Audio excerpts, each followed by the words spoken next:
Now, staring at the man, a bizarre human statue appears in a quiet town. This drew onlookers' attention. They took out their phones to take pictures. As the camera zoomed in, a bone-chilling scene unfolded. The statue's fingers started oozing bright red blood, followed by its eyes. The girl stepped back in shock. At the moment, she realized that the statue was actually a corpse. As the event unfolded, local police quickly started an investigation. They immediately cordoned off the scene.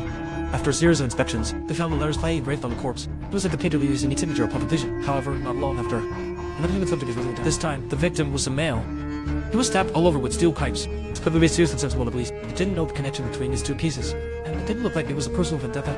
If it was just targeting young women, they could investigate it as a simple sexual crime. But now the case was far from simple. And killing someone with such care, to kill someone so wholeheartedly, decorating the body like a work of art. This woman sent chills down their spines. The killer's perverse methods clearly defy normal understanding, perfectly dismembering the body for preservation. Even applying resin to it, the criminal left marks of the cuts, deliberately forcing the body to bleed. Is this intentional or a mistake? The moment Malcolm was at a loss.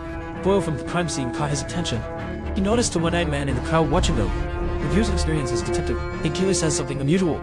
Immediately, he referred this man as the prime suspect. However, he did not know that the identity of a suspected individual was not simple. The man's name is He Dong-xiu, a new type of human. Since childhood, he has had a venomous healing ability. Even after falling from a 100 meters high tree, he can still heal quickly. However, just a few days ago, he was ambushed by organ hunters. Soon, he lay on the operating table like a lamb slaughtered. He noticed the clock holding his elbow, gently cutting open his chest. Then he picked up 4 zaps and began extracting Dong-xiu's organs. Now his eyeball was spared by the clock. Just as the clock was removing other organs, it seemed to say something. He turned around only to find the eyeball staring intently at him. Why are you watching?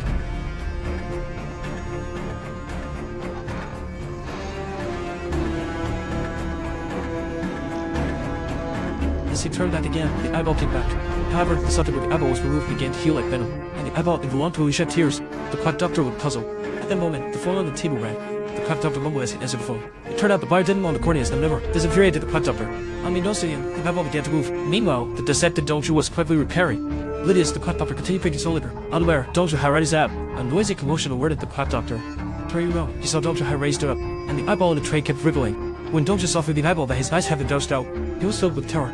When he picked up his own eyeball, a strange thing happened. It seemed evidence that had to clear vision. Instantly, countless tendrils appeared. In a blink of an eye, the eyeball drew up into something. The sight terrified the quack doctor so much he wet his pants. In a panic, he yelled out. Instantly, he took a careful all around. Seeing this, Dong-xiu couldn't care about the eyeball. He could only hastily escape through the window. Lang will blindly live alone. He suddenly felt pain from the depths of it. Such pain, and he passed out there from having the eyeball removed. In a daze, the images before him began to dissolve. In this moment, he vividly saw another perspective. As he covered his left eye with his left hand, that perspective gradually became clearer. Through the footage, Dong-xiu observed a man sitting at a computer desk, and the pattern on the computer was an astrological chart. As the camera zoomed in, the letters plug appeared on the chart. These letters were the clues that Odell was searching for. As the perspective shifted, Dong-xiu noticed the man seemed to be searching for something. When he tried hard to see clearly, he found that the perspective had disappeared. At this moment, Dong-xiu realized his eyeball might have been transplanted to someone else. That's why he could see the person's perspective. The next day, Dong-xiu was getting ready to work, but he discovered 3 delinquent youths bullying a boatman. Seeing this, Dong-xiu stepped forward to help. This immediately drew the ire of the 3 youths. Without a doubt, Dong-xiu was severely beaten. The 3 were crazily surrounding Dong-xiu. It seemed they weren't satisfied with that. One of the youths actually pulled out a knife, and Dong-xiu, looking at the youth daring to draw a knife, instantly got angry. He tightly gripped his fist. Seeing Dong-xiu wasn't afraid, the youth immediately slashed out with the knife.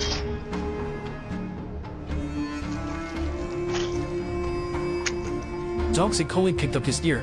Seemed completely scared of the 3 to huddle together and flee. However, after the 3 left, Dong-xiu felt pain in his left ear. His hand also manifested countless tentacles.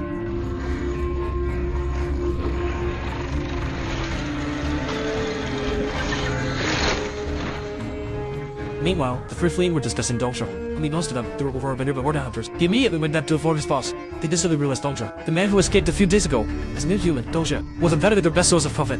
However, their conversation was being monitored by a woman. At the home, Dong-xiu returned. The pain in his eyes surged again.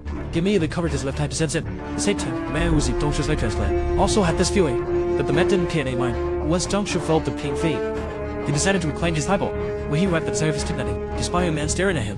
Dong-xiu realized he was exposed. He quickly turned to his feet, but Dong-xiu didn't get far. Before he was survived by organ hunters, even though he tried to resist strongly, his hands were no match for their 4 fists. Soon, he was knocked to the ground. Just as the organ hunter attempted to grab him, Dong-xiu picked up a steel pipe nearby and fought back.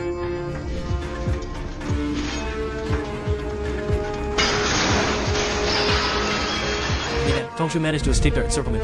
I thought I was safe, but I was drafted away the woman. I had to let his guidance. Dong-xiu ran into a dead end. Just as he was looking for another way out, he saw the woman who had his given directions sitting in a corner. This made Dong-xiu mystically the one in cahoots with the other hunters. The woman then approached Dong-xiu directly.